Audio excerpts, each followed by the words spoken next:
This is the GAN 356X version 2, a highly customizable top-tier magnetic 3x3. But given the release of the GAN XS just half a year back, where does this puzzle fit within the highly competitive Speedcube market, and how does it stack up against its own? Hey guys, it's Sarah from speedcube.com.au.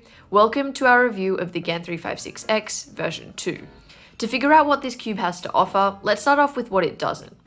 This cube isn't really an upgrade to the light, airy, but extremely balanced 3x3 that we saw in the XS. It's different, but not necessarily better. The most notable physical difference is the 80-gram weight that is much more similar to the original X, as well as other flagships on the market. The XV2 does come with the same matte plastic finish though, and sits at a similar price point of $60 US. By the way, make sure you do stick around because we will be announcing a giveaway for not one, but two GAN 3x3s at the end of this video. But back to this puzzle, the V2 also isn't a revolutionary step forward compared to the original X. This cube is a slightly softer and slightly lighter turning XV1 with the implementation of the improved dual adjustment system that we saw in the XS, one of the many customization systems that are integrated into this puzzle. The extent to which these cubes can be customized is fairly impressive, with a large range of viable balance options depending on your turning style and preference. Take the setup on this particular GAN XV2 for example. When first unboxing the puzzle, I found that the cube was much too fast and flexy for my turning style. Now this puzzle sits on the tightest tension, marked 1 on the dark blue nut, the 5th or second most compressed spring tension, the strongest magnetic strength, as well as lubed with a standard angstrom setup. This has created a cube that is much more controllable while maintaining fluidity and excellent corner cutting. For me personally though, there is a little bit left to be desired in terms of stability. This isn't GAN's most stable release, and I do think that the XS did have a little bit more room in that area. I should note too that even with the inbuilt customization options, lubing your puzzle isn't something that you should skip, especially when accessing the back end of custom options, that is having the cube tighter and more stable, like this one here. You're really going to eat into corner cutting and overall fluidity if the cube isn't fully set up. In terms of feeling, the papery smooth ever so slight crispiness that I noted when unboxing the puzzle has since been replaced by a more buttery than papery smooth and slightly heavier turning style. The cube is also much softer and quieter, though this does have its drawbacks, losing some of its feedback when turning, as compared to the quite tactile, slight crispiness of the XS. Let's have a listen.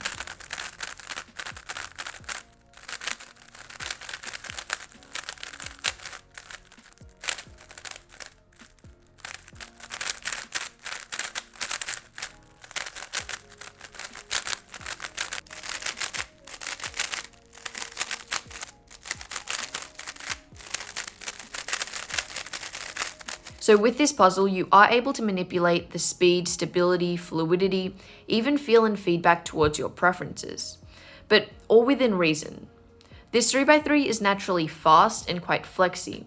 Additionally, it's got that undeniable rounded GAN feel, which I personally love, but isn't for everybody.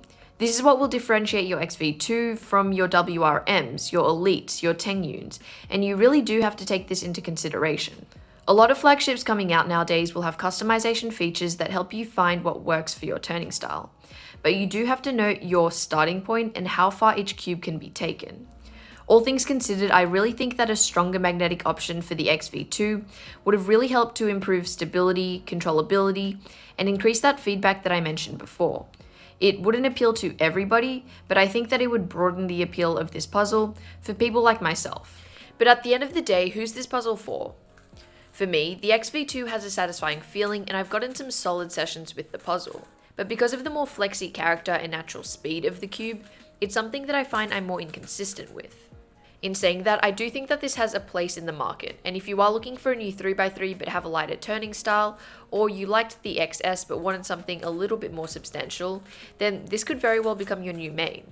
I'd see the more traditional weight of the V2 to be a huge pro as well if you've got other puzzles that you need to switch between and need some consistency. If on the other hand you're bouncing between the XS and XV2, I would consider the XS to be the more unique flagship, and in that sense the premium that you're paying is more justifiable. I also think that it has greater range in the back end of customization features if that's something that you're looking for. Still, the XV2 implements refined customization options that allow this cube to be suited to a wide range of turning styles, and it still hits the marks as a top performing 3x3. Okay, let's walk through this giveaway. Speedcube.com.au will be giving away your choice of either the XS or XV2, as well as 2,000 points in your rewards account with speedcube.com.au to 2 lucky winners. All you have to do is like this video, comment down below which you'd prefer to win and why, as well as ensure that you've created your very own rewards account on speedcube.com.au, which will allow you to claim products and vouchers for the points that you earn. So there you have it. All the best to everyone entering the giveaway, and hope that review answers your questions on the GAN XV2. Thank you guys so much for watching, and we'll catch you all in the next one.